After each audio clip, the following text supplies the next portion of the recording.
Angel Binda വേൾഡിലേക്ക് ഏവർക്കും സ്വാഗതം. ഞാൻ ഇന്ന് നിങ്ങളെ പരിചയപ്പെടുത്താൻ പോകുന്നത് ഈ ടോപ്പാണ്. ക്രോപ്പ് ടോപ്പ് എന്ന് പറയും, ഇറക്കം കുറഞ്ഞത്. അപ്പം നമ്മളിത് അളവെടുത്താണ് കട്ട് ചെയ്തെടുക്കാൻ പോകുന്നത്.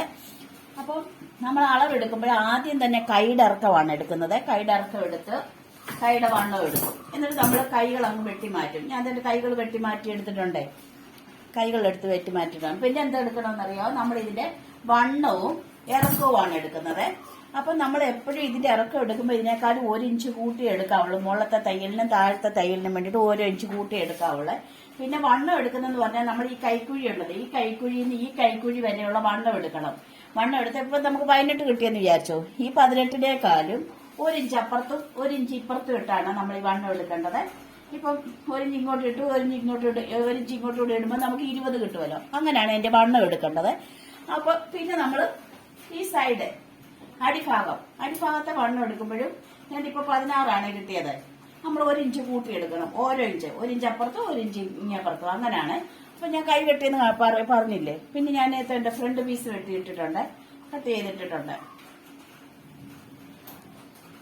ഇതാണ് ഫ്രണ്ട് പീസ് കട്ട് ചെയ്തിട്ടിരിക്കുന്നത്. അതിന്റെ ലൈനിങ്ങും കട്ട് ചെയ്തു. പിന്നെ ബാക്ക് പീസ് കട്ട് ചെയ്ത്,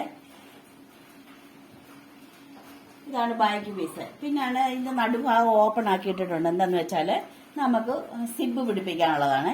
അപ്പൊ ഞാൻ ഇത് എളുപ്പം തയ്ച്ചുകൊണ്ട് വരാം.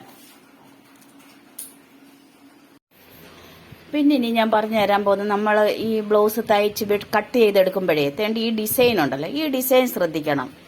ഇതിപ്പോ മോൾപോട്ട് ഇങ്ങനെ ഈ പൂക്കൾ മോൾപോട്ടായിരിക്കുന്നത്. അത് തല കുനിച്ച് താഴോട്ട് വരാൻ പാടില്ല. അങ്ങനെ ശ്രദ്ധിച്ച് വേണം വെട്ടിയെടുക്കാൻ. ഞാനിപ്പോൾ തയ്ച്ചുകൊണ്ടിരിക്കുന്ന കഴുത്താണ്. ഇനി ഞാൻ പറഞ്ഞു തരാൻ പോകുന്നത്, ഇവിടെ ഫ്രണ്ട് ഭാഗത്ത് 2 തയ്യൽ വരുമല്ലോ. അതുകൊണ്ട് ഇങ്ങനെ കണ്ടോ. ഇത് നമ്മളൊന്ന് ആദ്യം അടിച്ചതിന് ശേഷമേ പിന്നെ ടക്കിട്ടെടുക്കാവുള്ളൂ. ആദ്യം ഇതിന്റെ ഈ വരയുടെ മുകളിൽ കൂടെ നമ്മളൊന്ന് അടിച്ചു മാറണം.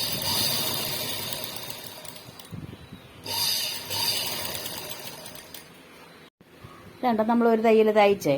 ഇതിന് ശേഷം വേണം നമ്മൾ ഇതിങ്ങനെ എടുത്ത് അടിക്കാൻ.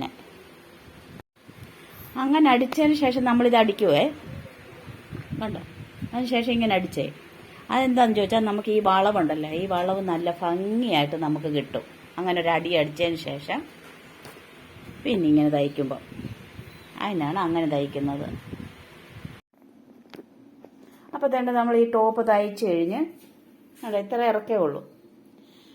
പിന്നെ നമ്മൾ പുറയിൽ സിബ് പിടിപ്പിച്ചിട്ടുണ്ട്. അത്രയേ ഉള്ളൂ ഇതിൻ്റെ പണി. പിന്നെ ഈ 2 തയ്യലാണ് പ്രത്യേകിച്ച് കൊടുത്തിരിക്കുന്നത്. അപ്പോൾ എൻ്റെ വീഡിയോ കണ്ട എല്ലാവർക്കും നന്ദി, നമസ്കാരം. ഷെയർ ചെയ്യാനും സബ്സ്ക്രൈബ് ചെയ്യാനും മറക്കല്ലേ.